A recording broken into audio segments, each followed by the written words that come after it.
আমরা শুনছি যে কন্টেন্ট ক্রিয়েটর এবং ফ্রিল্যান্সারদের 7.5% ভ্যাটের কথা বলা হচ্ছে। এইটা আসলে কতটুকু সত্য?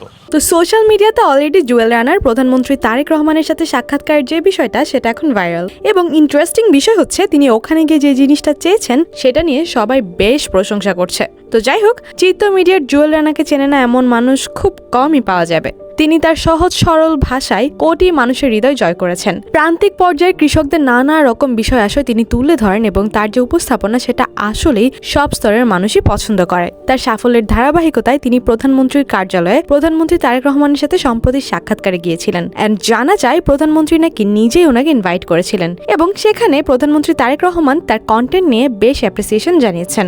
পাশাপাশি জলবায়ু নিয়ে, পরিবেশ নিয়ে আরো কিছু কন্টেন্ট নিয়ে ডিসকাশনও হয়েছে। বাট এখানে একটা ইন্টারেস্টিং বিষয় হচ্ছে, প্রধানমন্ত্রী তারেক রহমান জুয়েল রানার কাছে জানতে চেয়েছিলেন যে তিনি কি চান।